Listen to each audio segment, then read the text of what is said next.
Welcome, everyone, to this episode of AtariCade 5200. We'll be talking about Gorf. Awesome. As always, we have the incredible author or blogger, Mr. Mighty Matt D.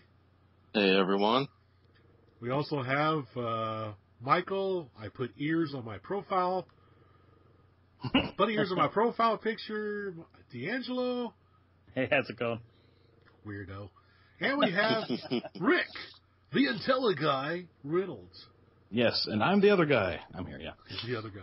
And, of course, me, Willie. That dumbass.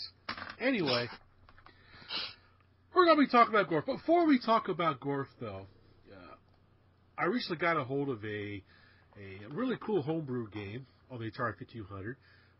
Picked up Tetris Blockade. Now, this was originally called AtariTris. It was put out by Mean Hamster Software sometime in the early 2000s as a single cartridge and also on a compilation cartridge that had like 5 games on it. And I have never seen AtariTris before out there on a ROM. I've been looking for the ROM for it. I can't find it. And I was wanting to get this for my Tetris video series I'm doing for the anniversary of Tetris, which is this year. And lo and behold, I see this Atari 5200 Tetris Blockade pop up.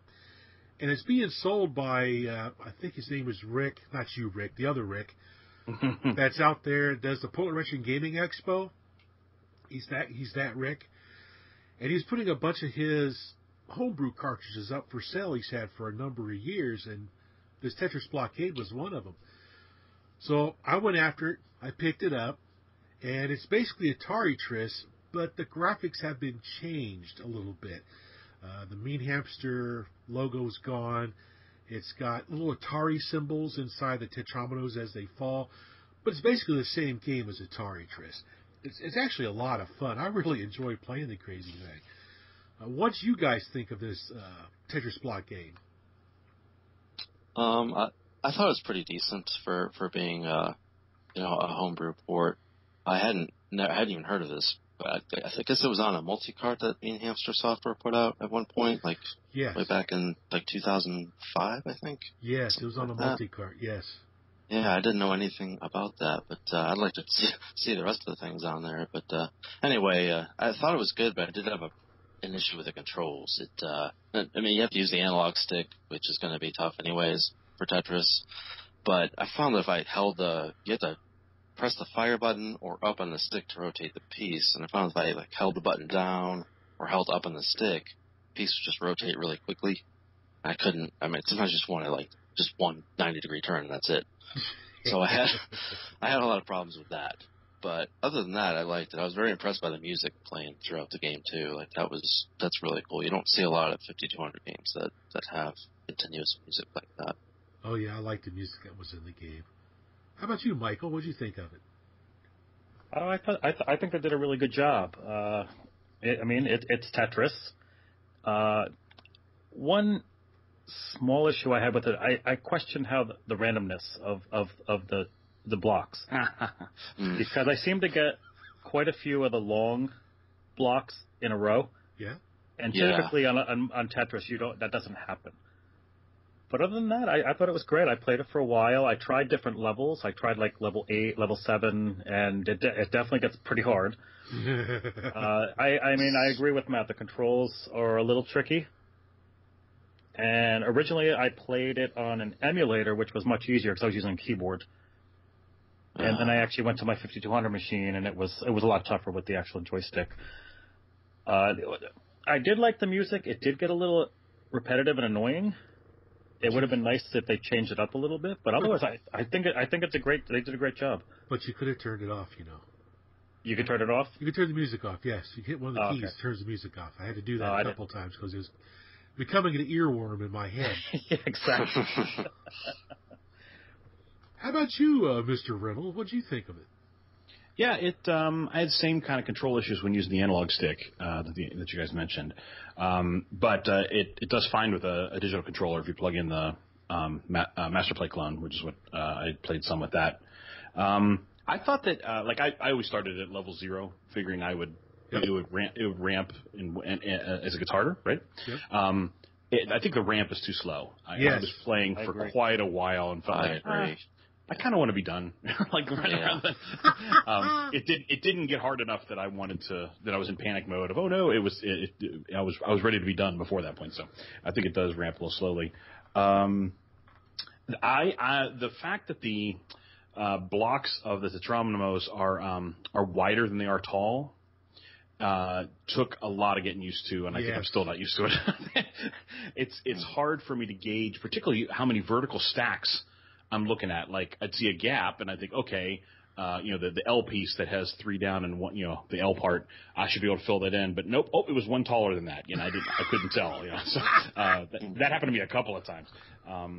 So, and I honestly, I think having the Fujitsu logo in there only makes that worse. Like, it was harder for me to tell visually what was going on there with the pieces. But I totally agree with what I said already, that the music during it through the whole background is really cool. It's a very cool thing that got done. It probably could use a little bit of tweaking here to make it a better game than it is, but it's not a bad version. Yeah.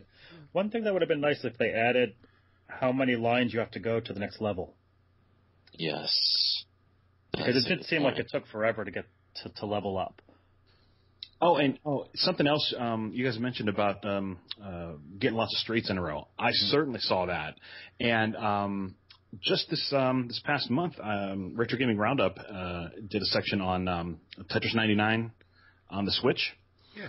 One of the guys did a segment on that, and he described stuff that's done in Tetris tournament play that I didn't know about. But apparently, when people play, they've hacked versions of Tetris to put these rules in place to where you always get the 7 shapes out of randomly out of a bag until it moves to another bag, and you'll get those 7 again. So you can't get 4 lines in a row, which is what this one. And so you can kind of see in this version, like, what happens when you're not following those kind of rules, and the randomization isn't quite as random as you'd hope.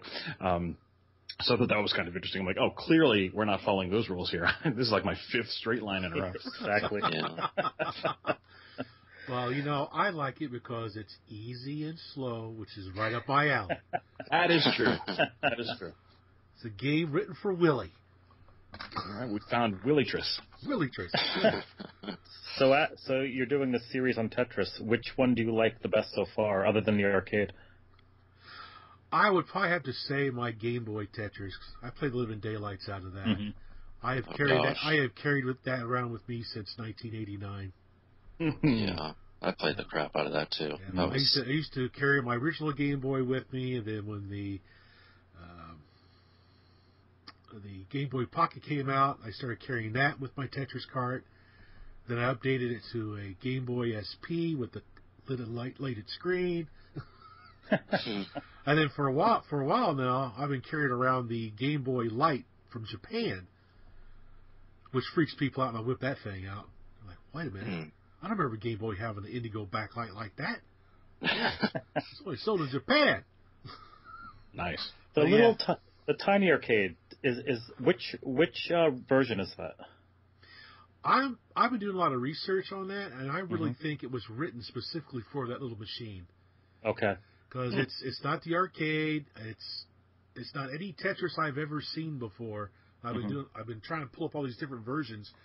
I can't find anything that matches. So I have a feeling it was written specifically for that little machine. Okay. Because I just watched your Qbert Tiny Arcade. That looks like the arcade version. Yeah, I think that is the arcade version. Okay. Especially with all the talking and everything it does.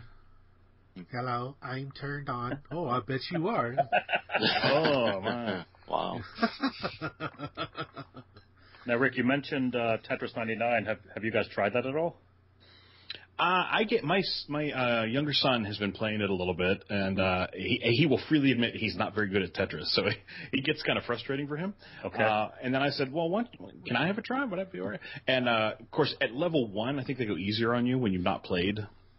Like, I don't think there are like automatic things that attack you and stuff like that when you're at a low level.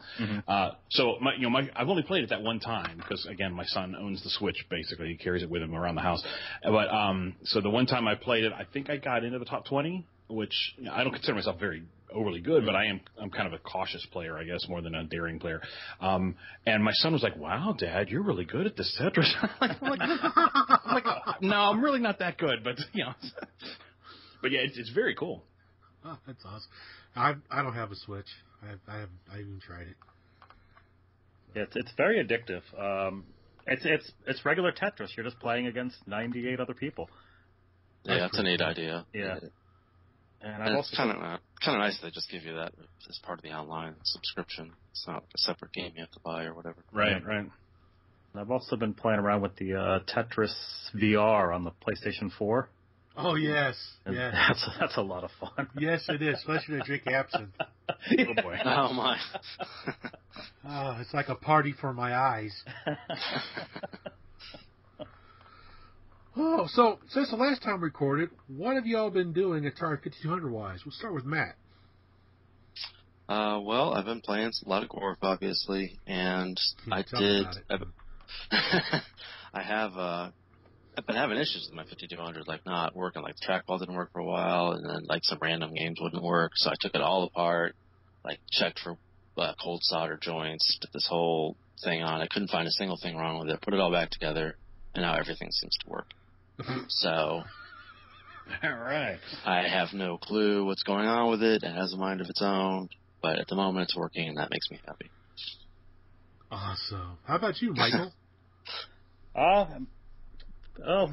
The weather here is getting a little nicer, and the kids are getting a lot more active with sports, so my gaming time haven't as much time to game as I'd like, but I've been playing a bit of Gorf, the Blockade, and actually went back to a few older ones like Robotron and Space Dungeon, picking those up again.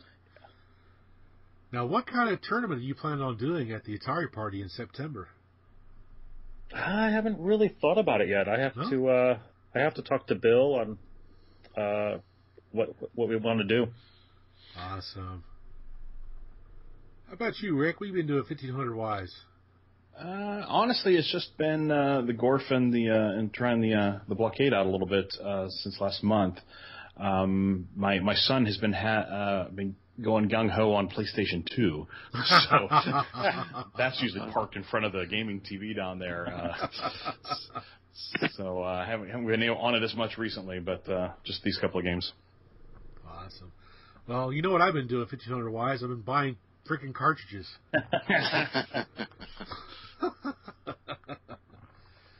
Alrighty. Well, let's talk about Gorf. Galactic Orbiting Robotic Force. All right. So, Mr. Matt, tell us about the arcade game.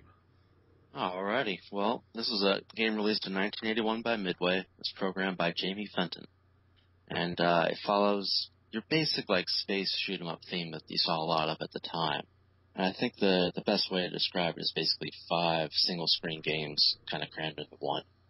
So there's a couple of them that are very much derivative of other games, but there's a few, the other 3 I think are pretty original. And they break them all down by missions. So your first mission is Astro Battles, and it's basically Space Invaders. The difference between this and Space Invaders is there's just fewer invaders, and your shield is like a single curved line rather than being individual barriers that you can hide behind. And your ship can move in 8 directions, not just 2. So basically you get the whole, I'd say maybe the bottom quarter of the screen or so is free reign for you to move around in, and that carries forward through all the missions. Your ship always behaves the same way. So after you clear all the first mission, which is called Astro Battles, your second mission is Laser Attack. This one kind of reminds me of Galaga a little bit. You have this pattern of 2 sets of 5 invaders. They can shoot these lasers at you, the bottom one will, and they'll swoop down and try to attack you. So you have to pick them all off. It's basically shooting and dodging. Your third mission is straight up called Galaxians, and it is just like the Galaxian arcade game, basically. And I'm sure there's a few differences, maybe fewer Galaxians on the screen or something like that, but it's kind of surprising to me just that they just straight up copied that. Because Galaxian's a Namco game. And it came out 2 years earlier, so obviously it was no happy accident, you know. And so once you wrap that up, you get up to mission 4, which is Space Warp. this is kind of cool. Kind of reminded me of Tempest a little bit. You start out with all these enemies appearing from the center of the screen. They sort of start out real small in the middle, and they kind of spiral outwards towards you, firing missiles at you as they go. So it's kind of, you kind of try to pick them off before they get to the outer edge of the screen. But I think if you just miss them, they just disappear, and then the next one just comes along. So you can either try to shoot them all down or just try to dodge and survive until they're all gone. So if you make it past Space Warp, you get to the last mission, which is the flagship. And this is pretty cool. You also have a curved shape shield that's in front of you. It just faces the opposite direction of the as it does in the first mission. And it's sort of towards the top of the screen. But this giant boss, it's a pretty much a boss fight, which you didn't see a whole lot of in 1981. And it drops bombs on you, and occasionally in later levels it'll actually have a few of these Gorfian invaders riding on top of it that will jump off of there and dive down and attack you. But you have to destroy the ship by hitting its little glowing reactor core that's in the center. The neat thing is if that reactor core is protected by, shield the rest of the ship, but you can chip away at it. Each time you hit the ship, if you don't hit the reactor core, whatever part you hit will disappear. So eventually you'll take enough chunks out of it to expose the core, and then you can blow it up. You manage that, you move up in rank, and the thing starts again. And the ranking system is kind of neat. Like the arcade machine had, on the bezel, there's a series of rough ranks on the side of it that have like lights behind them. So they'll light up as you proceed in rank. So you get to sort of like a military sort of rank. It is just kind of a nice touch. You miss that with the home version. That's basically what it is. It is a shooting space type game that just are all single screen games, which you get a lot of variety because there's 5 different ones. And they did take the Galaxian mission out of all the home versions. So all the home versions only have the 4 missions. And I don't know if that was because of maybe legal reasons, but none of the home versions have that. I think the Atari Jaguar has all 5. Okay. Yeah, for the CD. It's That's a real expensive game to get, but I think it's all 5. But yeah, I kind of like the arcade game Gorf. I first played it at our local Woolworths store. They had one right next to the cash registers. And while my parents were shopping, they gave me like a bunch of quarters, and I go play Gorf while they were in there shopping and everything. My favorite level, I actually got 2 levels that I like a lot in Gorf. The first one is the Space Warp. I like how those streams of light or whatever coming out from the center of the screen, it kind of reminds me of the warp effect from Star Trek. Yeah, it does. And it's actually a fun level to play. And, of course, I like the boss battle or the flagship.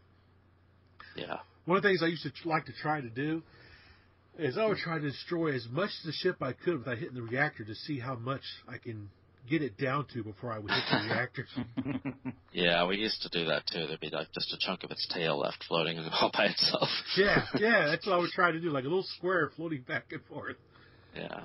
But the level up indicators that you were talking about, what I liked about that is if someone was watching you from the side or whatever, they could see how high you're getting from that actual lighted display, which was actually, I thought was kind of cool. It's like, look at this, man.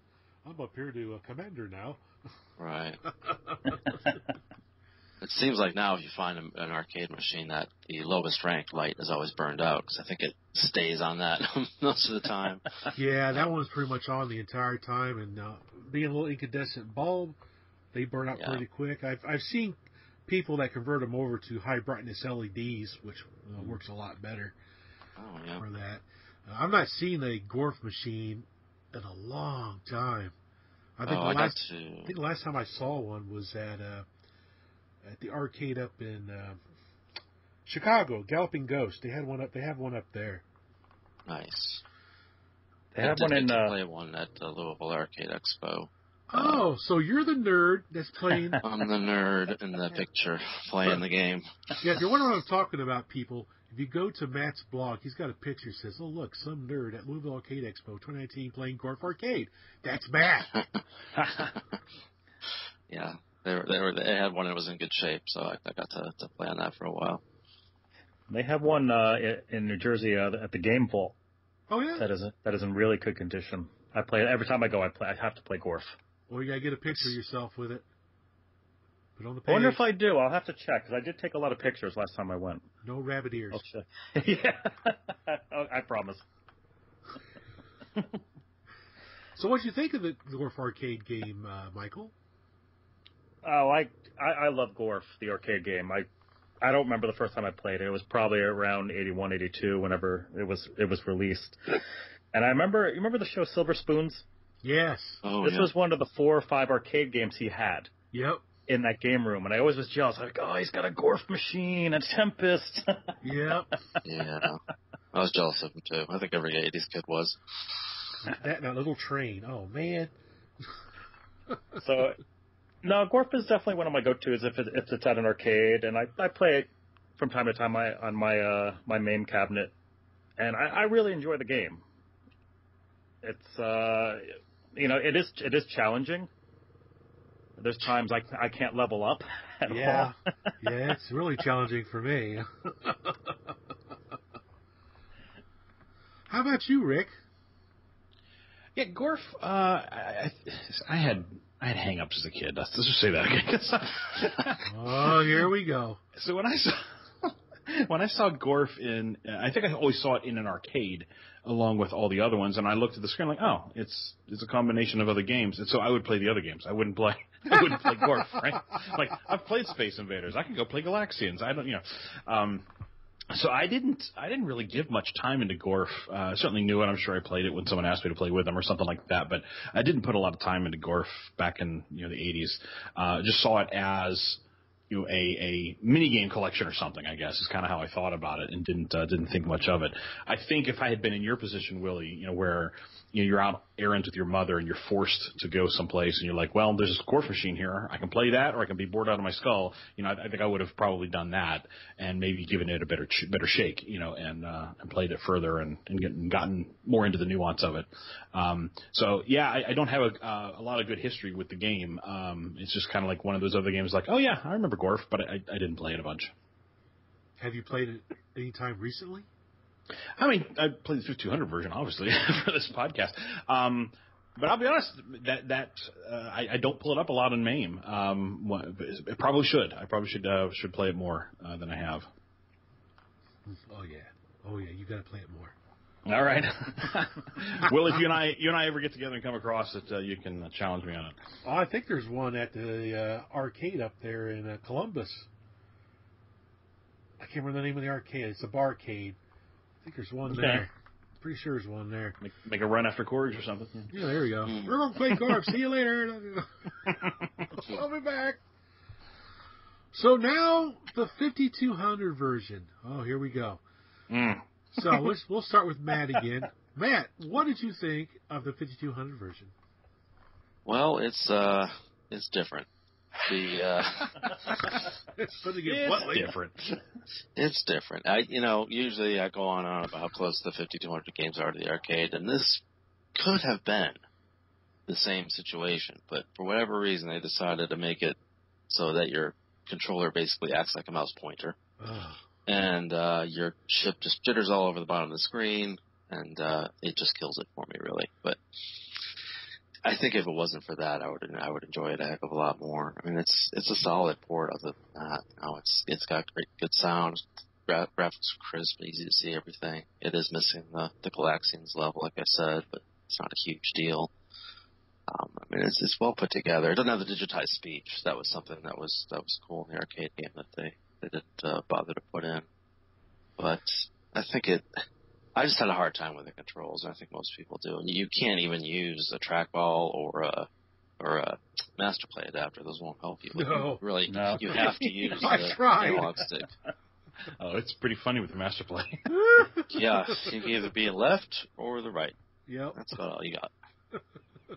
But yeah, well, it was left, right, middle, and I thought the perspective from the aliens, it's going to be looking like I have some kind of transporter technology now. I'm here, I'm there, I'm jumping back and forth. Yeah. I couldn't get into it. Yeah, well, like you said, it is a really good port. of the game except for the control of the ship. When I was playing the game, I kept trying to play it like I do on my Atari 800, where you just move the joystick and it would move over to constant speed. And that thing would just whip all over the screen. Yeah. That's real jittery, too. Like, I found if I ran the joystick around in a circle a couple times when the game started, that seemed to help it calibrate a little bit. Well, but that's a good still, idea. I read somewhere that a lot of games are like that. Like the 5200 sort of runs some little check at the beginning of a round or something to sort of recalibrate the stick, and by doing that, it sort of helps it out because those potentiometers are going to be slightly different on everybody's system. So yeah, I think they have to do something like that.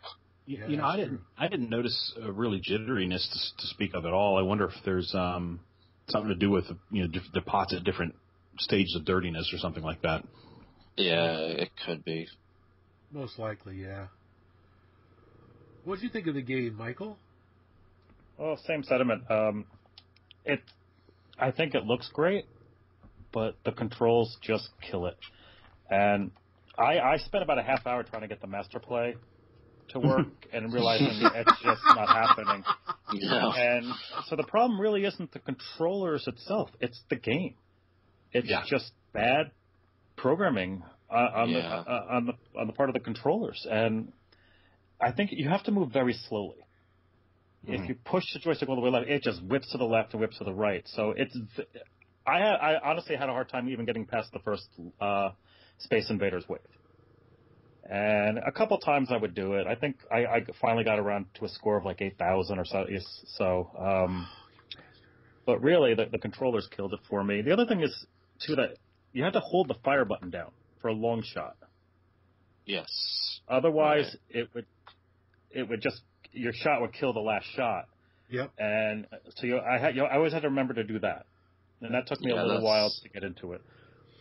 That's different than the arcade as well. In the arcade, you tap the fire button, and the shot will continue until you tap the fire button again. And this, you have to hold it down for the shot to continue. Exactly. And I've played other ports. I was more used to, for Gorf, the Commodore 64 version. Yes. Which was a pretty good port. I mean, none of them had the Galaxian level. But that was understandable if there was legal issues with that. But that's not really what killed this game. It was really the controls for me. Well, how about you, Rick? Same thing. Yeah. Ditto. Yeah.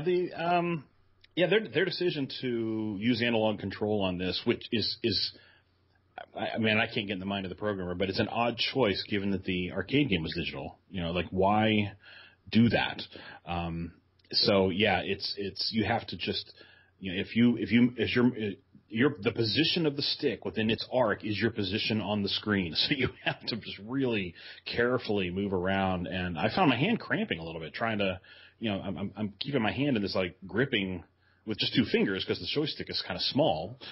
And so I'm in this position of trying to keep them in a accurate spot as I'm moving it around and stuff like that. And so you play for a very long time and all my hand starts hurting from it. And I didn't like the hold the fire thing as well. And that seemed to be that behavior seemed to change in the different levels. Like it's very prominent in the first level that it matters because it makes the shield disappear while the shot is going upward. But then I think in other levels I could fire and like go, and it would the fireball would go all the way to the top of the screen. So I don't know. At least maybe I wasn't sensing that properly or something. But that was weird. In terms of I thought we were going to talk more about the game play per se, but my issues with the gameplay might be the same as the game in the arcade. So I don't know about that. I noticed that. Let's see. One time in the Armada screen, the very first one, it has that like bug-shaped alien or ship that is deploying all the attacking ships. Yeah. I shot him in one of them, and that doesn't stop. Unfortunately, they still keep coming out. Yeah, they come right out anyway. They come out of nothing. It's his ghost. I was like, oh man, I could have only had to defeat half of them, but no, it doesn't work that way. And I do like that the other mothership will like stop in the middle. Yes. Like here, take a shot, and then he goes on. I thought that was kind of funny. And with the second wave with the lasers, that gets so much easier if you just knock out the 2 laser guys, because nobody else fires after that, right? They just kind of, so it's not that. Once I realized what was going on there, if you can get those laser shots from showing up, then you can have a lot more freedom of movement around to dodge the guys and attack them and do whatever you're going to do. But those laser beams, they're long and they stay on the screen a long time. You can, again, because of the controls, you can accidentally ram into the side of one of those as you're dodging something. So that's a real pain. And the third wave with the spiraling out of the center, I can't hit anything. I just resign myself to, I'm just going to hide in the corners. If you just stay in the 2 lower right and lower left corners, they won't hit you. They may fire at you, so you got to dodge. But the ship will never go through there, so you can just kind of. I would hide in the corners and just fire at them every now and then. Yeah, I might hit 1 out of 3, something like that. That was good enough for me. On that level, the Space Warp on the 5200. Like you, I can't hit anything. I try to do like I do on the arcade, where I go up towards the center of the screen and do a rapid fire right off to the side of the dot that's going to move next. I can't do that little trick on the 5200 version like you can on the arcade. On the arcade, I can get them destroyed before they even come out of the hole. Yeah, I noticed that too. I had real difficulty, and I think that might be another case of holding the fire button. So you can't get like a rapid fire going to try to get those guys. And the other note I had about the 4th wave with the mothership thing, I really like the visual of the pieces flying off of the ship as you hit them. Yeah, that was really kind of cool. And then when the little kind of companion guys come along with them, it looks like they're like piggybacking or something. They're just like riding on top. They just kind of, I kind of expected them to be like in formation. They're flanking it on either side, but no, they're just kind of sitting on top there and come down after you. So yeah, I had a good time with it, but boy, the controls do kill it. It's like you have to spend a lot of time getting used to finessing that analog stick to make this game playable. Oh yeah. Yeah. Well, graphically and sound wise, it's pretty nice. It's not too bad. I don't think. It's just the controls is what ruins the game. Mm-hmm. I keep hoping some homebrew program editor on the 5200 will grab this and change it to make it, like the arcade version. Maybe add that Galaxians level in there and change the operation of the ship. And if you do that, this thing would be an awesome port. Yeah, I agree. I think it did something like Atari did with their Galaxian release, where the analog stick, moving it a little bit makes the ship move slowly, and moving it all the way to the side makes the ship move a little quicker. Yeah. That sort of thing would have been great. Yeah. That would have worked wonderfully well. Yeah, what we have here basically is the stick is acting like a paddle. Mm-hmm. Right, just moving instantaneously around, and honestly, I've never been very good at paddle games, so there you go. Well, if you got a stick that's a little bit dirty, it's going to jitter. You won't be able to do those fine shots to get lined up. You'll jump too quick. Mm-hmm. And in my case, run into the freaking laser beams. Yeah, that's where I died most of the time. Was on that laser attack. Yeah, me too. Now, let's talk about scores here. I want to start first this time because I know I'm on the low band of the totem pole. 6,780. All right. How about you, Rick? I got 13,810. Michael? I think I had somewhere around 8,000. Unfortunately, I didn't write down the score, but I know I didn't crack 10,000. I managed 22,360. Wow. There you go. I swear he's a Rain Man of the 5,200, man. Back on top. Back on top. A game I didn't even like. That's what makes it worse. Now, I guess they were supposed to have a sequel to this game in the arcade called Miss Gorf. Yeah, I saw that. That never got released. I've seen some screenshots. It looks like a pretty interesting game. It'd be cool if they were able to get this game off those 8-inch discs. Yeah, I was looking around at that, and I said the last thing I could find anything about it was 2005. The programmer saying she had her floppy disks, the 8-inch ones, like you said. But I don't know. She said they weren't made on any type of computer system that's still around, so... I don't know how they would get that information off of there. I'm sure somebody somewhere has. With all these people that collect all this retro technology, surely to God, there's somebody somewhere has a computer that could read those discs and get that source code off of it. I wonder what kind of computer it was. I forget. It's something I've never heard of. Well, it kind of really depends on the operating system that used to write the discs, right? Like there were a lot of CP/M machines, and I bet you a bunch of those haven't been seen in 50 years. But if it was written in CP/M, another CP/M machine could read it. It just really depends on what we're talking about there for the operating system format on that floppy. Oh, cool. Alrighty. So, what game do you guys want to talk about? Oh, wait a minute. We gotta give this game a rating. I forgot. Oh. Get ahead of myself here. Okay. Let's give the game a rating. On a scale of 1 to 10, 1 being and 10 being woo! What you give it, Matt? I'd probably give it about a 5. I think it's right in the middle. Middle of the road. Middle of the road, because it's not a bad game except for the controls. Like, the controls do kill it, but the rest of it is pretty well programmed, pretty accurate. That's pretty much like a excited, yeah. Like, this could have been really good, but it's not. So, what about you, Michael? What kind of rating do you give it? I'd give it a 4. Ooh, that's the Bean Burrito rating there. And what about you, Mr. Rick? Yeah, I was thinking 4 too. I mean, it looks nice. There's a lot of good about it, but I got to put it in the lower half. Yeah. Yeah, it's going to be right. It's rated real low for me. The only level I like in this game is the mothership. That's it. If I get to the mothership, to play it, which normally I don't, I give it like a 2. Ooh. Yeah. Oh, I don't care for this port of this game at all. Which is a shame because it has a lot of potential. Yeah, this is too bad. So that averages out. So we had a 5, 2 4s, and a 2. So that's like 3.5. Yeah, somewhere in there. Give it a 4. So it ranks a 4 on the scale. So it's just below half, 40%, which is kind of interesting because if you look at the ratings over AtariCade, a lot of people rated it like at 50%. So we're really close to what other people think about the game, which is kind of cool. Okay, now we can talk about what game we're going to cover next. So, I'm thinking about, what's the word? Change it up a little bit. Let's cover a regular game cartridge this time. I know it's not going to be an arcade port, but let's change it up a little bit here. Give us a break from the arcades a little bit. What non-arcade port game would you like to talk about on a 5200? Discuss. I think we mentioned a while back either Hero or Montezuma's Revenge. Matt? I would second the vote for Hero, because I actually just picked up a copy of that, so... Rick? I'd have picked Montezuma's Revenge.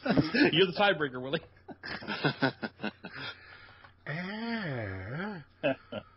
Well, let's go with Montezuma's Revenge. Woohoo! We're ready. Yeah, we'll do that one. Yeah, they're both good games, so... Yeah. Oh, yeah. Montezuma's Revenge was ported all over the place as well. I have never played it, so this will be kind of cool for me to... Wow. You're in for a treat. Yeah. Could this be Advantage Willie? Maybe. Yeah, it's possible. Awesome. I'm so happy now. So until next time, everyone. Thanks for listening. Bye, everyone. Take care.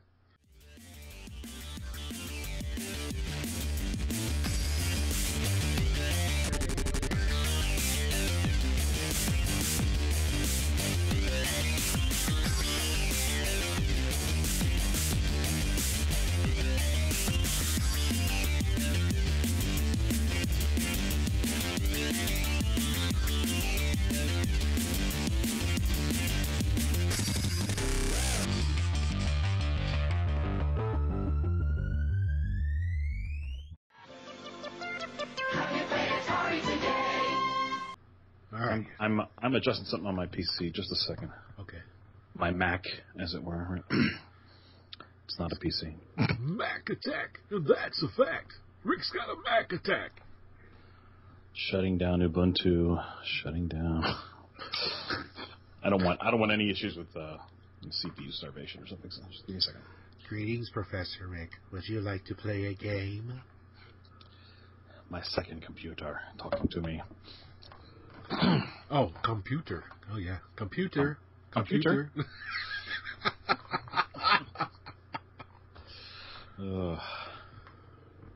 Did you? By the way, did you watch that next episode yet, Willie?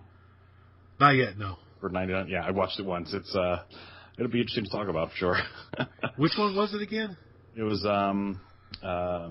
Voyager's Return. Voyager's Return. That's right. Yeah, some Feature. Yeah, right. It's not V'ger, unfortunately. There's all kinds of crap we could talk about with that. Yeah, I need to watch that.